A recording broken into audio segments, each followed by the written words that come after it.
welcome back to the program. Now, social entrepreneurship is an increasingly popular topic among nonprofits today. Simply put, it's a business solution with a social cause. Now, those who support the concept of a social enterprise describe the move as the wave of the future for both profit and non-profit companies. And to put all that in perspective for us is Pamela Hartigan. She's Managing Director of the Schwab Foundation for Social Entrepreneurship, a Swiss-based organization focused on advancing the practice of social entrepreneurship globally. Pamela, thanks for joining us this morning. We just stepped off a plane literally and into our studio. Right. So that's exactly right. Now we're going to start off by asking you, the concept of social enterprise is something that's quite new to Asia. You know, and it's if we can backtrack a little, how did it actually begin? Well, actually, social entrepreneurship has been around since human beings walked the planet. The concept in and of itself is fairly new. And why? Why does it emerge at this time? It really emerges around the time when society starts to organize along business lines.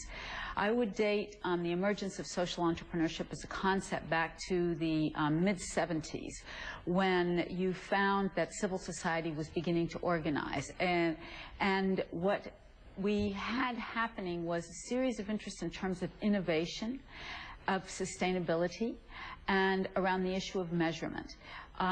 Increasingly throughout the last few decades, there has been an emphasis on the fact that the not-for-profit sector does not measure its achievements, that it doesn't monitor what it does. It varies as businesses do. Businesses keep a very, very tight look on how they're doing because they need to know how their products are selling.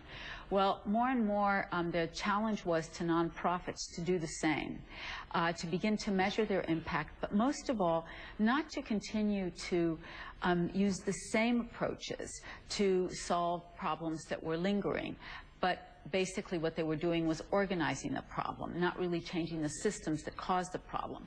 Social entrepreneurs are increasingly known for their innovative approaches, for the fact that they also are generating income. And here there is a difference in terms of social entrepreneur is just not only a not-for-profit. You are also increasingly seeing people who start for-profit organizations. They don't go public, but their entire focus is on systems change, innovation, and social transformation. And that's the real excitement for me about social entrepreneurship. Well, you said quite a bit there. Just break it down for us. Give us an example of social entrepreneurship for a nonprofit cause. For a nonprofit cause. I'll give you an example from the United States. I think that many of your listeners or watchers would like that. There is a woman in the United States whose name is Wendy Kopp. She graduated from Princeton. Her thesis at Princeton was, how do we create a change in the education system in this country where you are born doesn't actually color the achievement that you will have. As you know, in the United States is a highly inequitable country. Where you are born, the neighborhood, your race, very much limits or not your possibilities. What Wendy did was she created a movement in the United States called Teach for America, where, if you can imagine here in Singapore, your top students graduating from university, promising to dedicate the first 2 years of their post-university studies to go and work in the poorest areas of the United States and fall in love with education. Whether or not they go on to be teachers is irrelevant. If they go on to be lawyers, if they go on to be doctors, they will always be passionate about the importance of education. Now, Wendy is a not-for-profit, but what she has done is create a leveraged movement so that she is fully self-sustaining. Teachers and government and not-for-profits and companies are all supporting Teach for America. So she is monitoring every aspect of those achievements, evaluating how she does, and clearly she's highly innovative.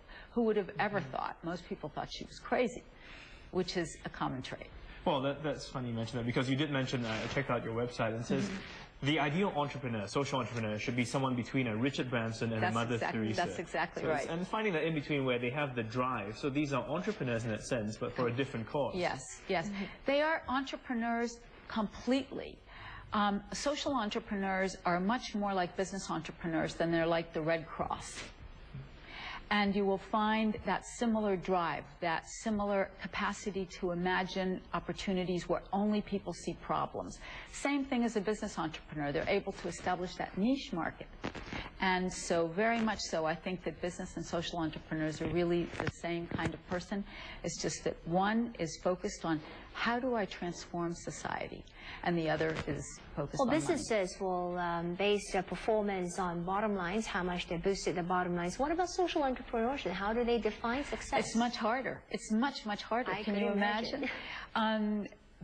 Social entrepreneurs define success as what have I been managing to transform, not just people's lives, but actually the systems in place. You will find that many social entrepreneurs will set in motion, they will bring to fruition their idea for social transformation and start having a widespread impact on the people that they are affecting. But that's not enough for them. And I have found many of them go into politics because they recognize that bottom up is not enough and top down is not effective. So how do I get this nutcracker approach going where I actually am able to change the policies that will then change the system? So they monitor success very closely, but they're never happy, even when they're achieving great things. They're constantly looking for more.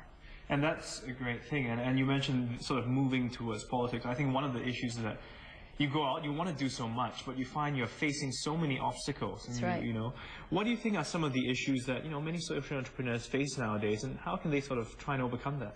I think the main issue is scale. Social entrepreneurs have grand visions of social transformation, but how do you begin? And you have to begin small. You can't begin huge. How do you begin small and then grow and grow and grow? And that, I think, is the main issue for them, is how to be able to achieve scale, which is one of the reasons why social entrepreneurs are more frequently establishing for-profit organizations to achieve their ends, because they realize that as not-for-profits, they will continuously have to depend on handouts. So how do you actually leverage society and, companies and governments to believe in the innovation and to really help scale that, because they cannot do that alone? Well, it is indeed a long process and needs everybody's commitment in this cause. Thank you so much, Pamela, for coming in this morning to explain to us all about the new concept that's emerging right now, social entrepreneurship. That's right. That's right. And sorry, I was just going to say that was it is an exciting challenge. I think something that needs to be worked a little bit at a time, but it's a hard journey. We had with us Pamela Hartigan, the Managing Director of the Schwab Foundation for Social Entrepreneurship. That's right, and she's in Singapore for the Social Entrepreneurship Forum 2005 that kicks off tomorrow at the University Cultural Centre Hall at the National University of Singapore. This is Primetime Morning on Channel NewsAsia. Stay with us.